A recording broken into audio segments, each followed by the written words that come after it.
Okay, guys, I've been using this HoverAir X1 Pro Max for several months now. And I've got to say, this thing is absolutely awesome, but it's not without its flaws. So, the HoverAir company, which is Zero Robotics, came out with the HoverAir X1 about a year and a half, 2 years ago. I purchased that one and really liked it. However, it was really limited to its max speed and the resolution was pretty low.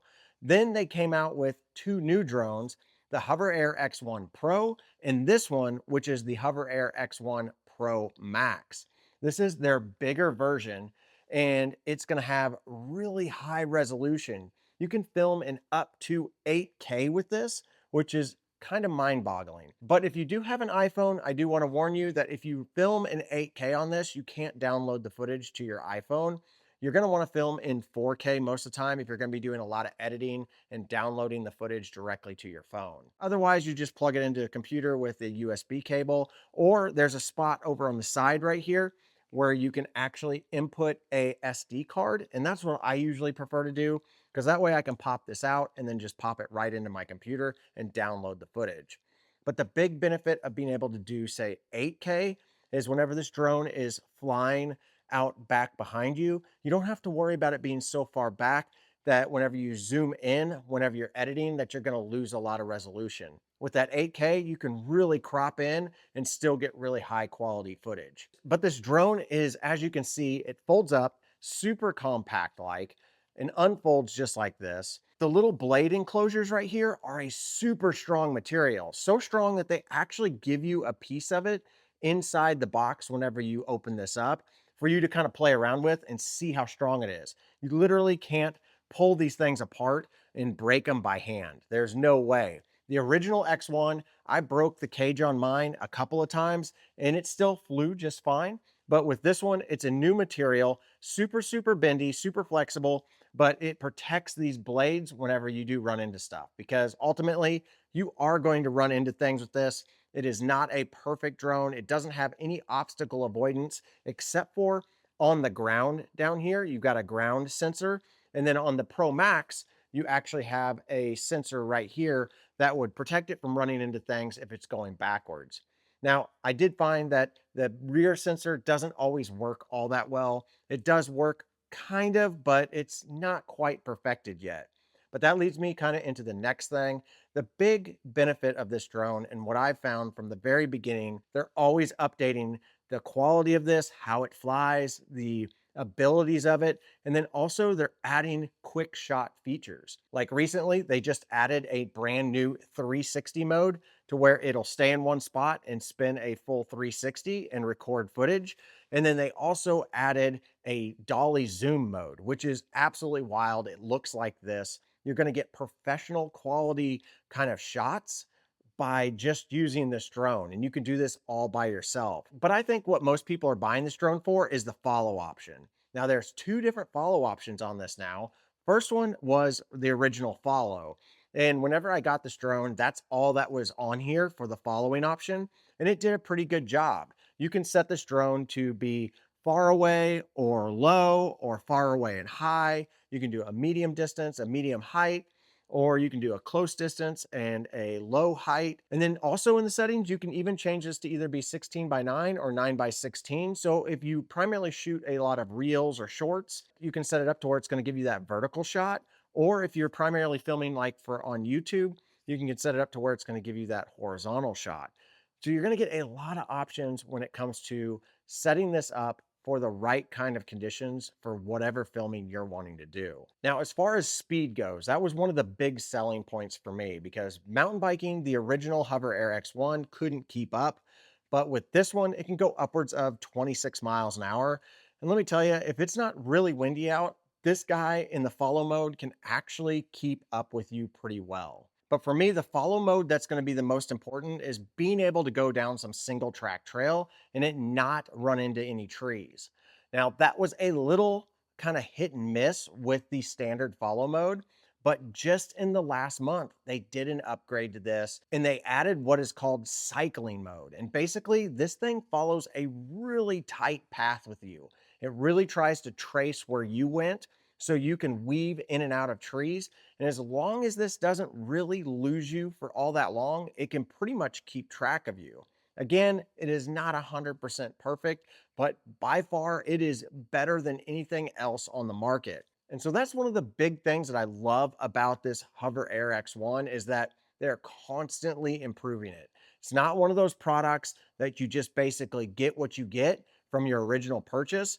You're getting something that they are constantly trying to make better. You can tell that Zero Zero Robotics wants to be the number one like personal self-flying drone on the market, and they are putting a ton of time into this. And I've got to say, I absolutely love it. So I picked up the cycling package whenever I got mine, and that comes with several different accessories. You get one battery that is in the drone, and these batteries just pull out and they just pop off just like this. And I would say the average battery will probably give you about maybe between 8 to 10 minutes of fly time. And that kind of varies, all depending on what you're doing and how windy it is out and the temperature outside. If you get the cycling package, you do get this really awesome dual charger. The batteries just basically pop in there and they pop out, and you can charge them both. And then you've got a little battery indicator button down there. So this is something that I really like because flying these little drones, you can drain the battery really quick. So you're definitely going to want to have extra batteries on hand. Now, the other thing that was really important to me as a cyclist is this. This is the beacon. And with this little device, it does two things. One, it doesn't do as well as the other, but the big thing is that this is a screen. And this is where kind of what I think is the best feature of this is that you can actually see what the drone is seeing whenever you're on your bike. So you can use this little attachment here and it will clip the beacon on there, and then this will strap around either your top tube or your handlebars, and that will allow you to kind of glance down and make sure that the drone is behind you, because sometimes you can't hear it even though these drones are loud like a typical drone. With the beacon, you can actually see what the drone is seeing. So you can see if it's still following you. And that gives a really good sense of security. Whenever you're flying such an expensive piece of equipment, last thing you want to do is be riding along and not realize that the drone's gone, look back and it's not there. But with this, you're going to get audible alerts if it disconnects, and you're also going to be able to see it while you go down the trail. The other thing that kind of works, but doesn't work super well, however, with the latest software update through the beacon, it does work a little bit better than what it has in the past. And that is it adds an extra point of tracking for this drone. So kind of think of this as like a personal, like almost Bluetooth style connection directly with the drone. It's not just using visual reference to see where you are, it's using a signal to make sure that it doesn't lose you. So having that where it's going to actually connect into the drone a little bit better is going to be super beneficial. However, I found that sometimes it kind of acts a little bit weird whenever it connects to this beacon, but for the most part, I'm really happy with the way this beacon works. But the big feature for me is having this screen and being able to see exactly what the drone is seeing while I'm going down the trail. Now, one thing you will want to do is I recommend purchasing the controller with it. And that's what this is here. And essentially these things just clip together. You can use it just like this and kind of use it as a motion controller, or you can attach the other one over here and you can either connect your phone or not connect your phone.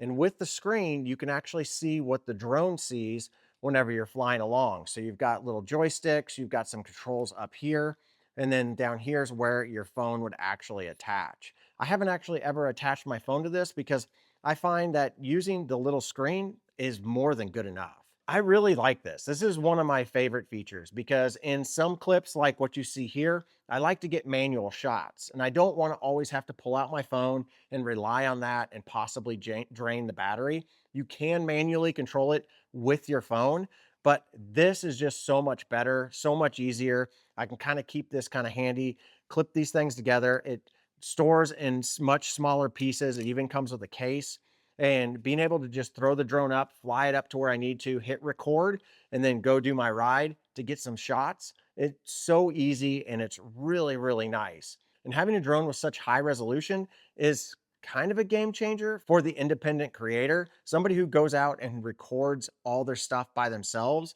This really does make it a much simpler process. Everything is super compact. You can store all this like in a standard like hydration pack, but you do have the option to have like this little bag that will unzip and fit on your top tube. I haven't ever done that, but they do have a storage option for that. And then this storage option is for the little remote. So overall, I am super impressed with the HoverAir X1 Pro Max, and I highly recommend it for anybody who is interested in just getting kind of creative with their drone. And if you're a mountain biker or road biker, gravel biker, and you want to capture some riding footage by yourself, whether it's next to you or whether it's behind you, then I definitely say check this thing out. It is super cool. It is probably my favorite drone out of all the drones that I've ever used, just because of the size, the ability, and the resolution, and the fact that they're updating it all the time and how well this tracks you. And guys, this just keeps getting better and better. And I have a feeling that Hover Air is going to continue to do software updates to improve this, and I can't wait to see what they come out with next, because the HoverAir X1 Pro Max is definitely a cool drone. All right, guys, if you want to pick one up, I'll put some links down below. And if you guys have enjoyed this, click that subscribe button, click the like button, leave me a comment below. Have you used any of the 00 Robotics drones before, specifically this one, or maybe their original one? What did you think of it? And if you guys really enjoy this content that I've been putting out on this channel, definitely go over to my Patreon. For as little as $3 a month, you can get early access to all my videos across all my channels, and you can have direct message contact with me. So if you guys are interested in that, check out my Patreon. But as always, guys, get out there and ride your bike. I got you, yeah, SOS, thought you was a threat.